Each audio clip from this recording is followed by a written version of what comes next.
touch, I could with just one touch, I could feel my body giving. Halo teman-teman, senang sekali hari ini kita bisa berbagi cerita dan pengalaman yang semoga bisa menjadi inspirasi untuk teman-teman semuanya. Kali ini kita akan membahas tema tentang realita kehidupan mahasiswa, cara tetap produktif di tengah banyaknya tugas. Menjadi mahasiswa memang tidaklah mudah. Selain menghadapi tugas kuliah, presentasi, ujian, dan berbagai deadline tugas lainnya, ada juga mahasiswa yang membagi waktunya dengan bekerja. Hari ini aku sedang bersama salah satu temanku yang menurutku inspiratif karena dia menjalani kuliah dan bekerja. Kita akan menggali bagaimana dia membagi waktu menghadapi tantangan dan tetap semangat menjalani keduanya. Hari ini aku bersama temanku dan ini Kak siapa namanya? Halo semuanya, perkenalkan aku Vida dan saat ini aku sedang menempuh pendidikan di STI IU semester 4. Hai. Terima kasih Kak Vida. Ya, senang ketemu. Kak, boleh nggak sih ceritain sedikit tentang aktivitasmu sehari-hari sekarang? Kalau untuk saat ini ya Kak, aku tuh masih kuliah. Sekarang tuh aku kuliah di semester 4. Dan saat ini aku tuh iseng-iseng kuliah sambil bekerja. Nah, aku tuh bekerjanya tuh di salah satu toko retail di daerah Bantul.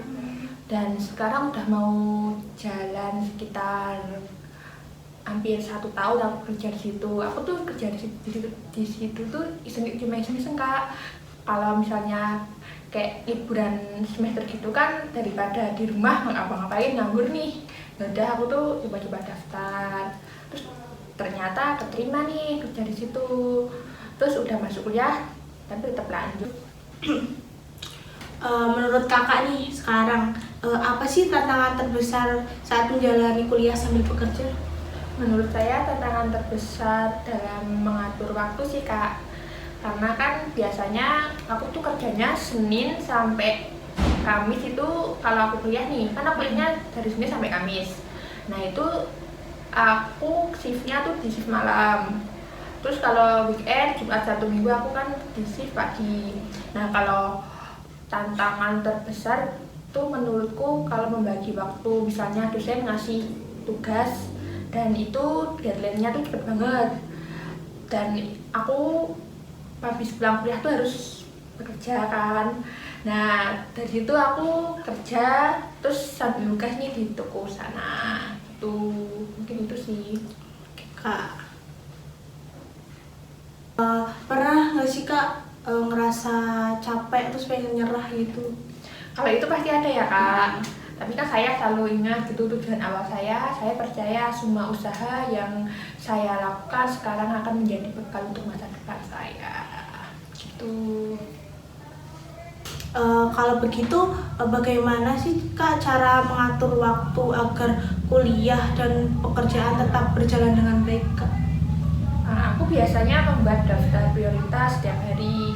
Saya melihat dulu tugas mana yang bisa saya selesaikan dan menyesuaikan dengan jadwal kerja.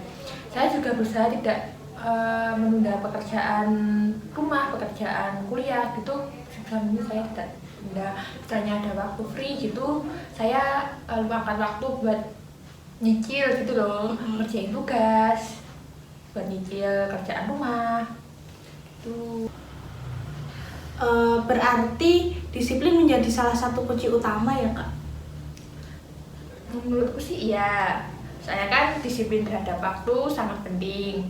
Kalau kita sudah terbiasa disiplin, nanti pekerjaan akan tidak terbengkalai itu loh. Semua bisa terlaksana dengan baik, semua bisa tertata. Selain manajemen waktu nih Kak, menurutmu seberapa penting komunikasi dalam menjalani kuliah sambil bekerja? Menurut saya kalau komunikasi itu sangat penting ya Kak. Soalnya saya di pekerjaan saya yang sekarang ini dituntut untuk komunikasi secara langsung gitu dengan konsumen. Nah, terus kalau misalnya kita lagi bad mood nih, kita harus masang muka yang happy biar konsumennya senang. Kalau enggak kan nanti konsumennya kecewa. Menurutku sangat baik sih komunikasi. Selama menjalani kuliah sambil bekerja, apa ada perubahan dalam diri kakak? Perubahan dari diri saya kan ada. Saya merasa menjadi lebih produktif dalam mengatur waktu. Terus saya lebih kayak percaya diri, terus mengajarkan saya tetap bersikap profesional dimanapun, baik di lingkungan kerja, di lingkungan kuliah gitu. Apa pelajaran yang paling berharga yang menurut kamu didapatkan dari pengalaman kuliah sambil bekerja ini, Kak? Pengalaman paling berharga ya tentu saja tidak semua hal berjalan sesuai keinginan, tetapi kalau kita mau berusaha terus belajar dan tidak mudah menyerah, pasti akan ada hasil yang didapatkan. Saya juga masih belajar nih Kak, sebagai mahasiswa, bukan hanya mengejar nilai tetapi juga membentuk karakter yang disiplin, bertanggung jawab, dan mampu menghargai waktu menghadapi tantangan di masa depan. Kan aku bilang, boleh nggak sih Kak kasih pesan untuk teman-teman mahasiswa yang mungkin merasa kewalahan dan capek dengan tugas-tugas kuliah yang banyak? Kalau kalian sedang capek nih dalam mengerjakan tugas kuliah, mungkin setiap orang memiliki perjuangan yang berbeda. Fokus pada tujuan kalian masing-masing, belajar mengatur waktu, jangan takut meminta bantuan kepada teman jika mengalami kesulitan, dan jangan lupa menjaga kesehatan, jangan lupa makan, karena kalau kita sehat kita juga menjalani kuliah dan aktivitas lainnya lebih baik dan semakin produktif. Terima kasih banyak atas cerita dan pengalaman yang sudah dibagikan hari ini. Dari diskusi ini kita belajar bahwa menjadi mahasiswa memang penuh tantangan, tetapi tantangan tersebut bisa menjadi kesempatan untuk berkembang. Kita juga belajar bahwa manajemen waktu, komunikasi yang efektif, personal branding yang positif, dan semangat untuk harus berusaha merupakan bekal agar kita menjadi pribadi yang lebih baik. Terima kasih kepada teman-teman yang sudah mendengarkan cerita singkat Kak Vida. Semoga yang kita bahas hari ini bisa memberikan manfaat dan motivasi. Iya, terima kasih ya semuanya. Terima kasih. I just had to let you know you're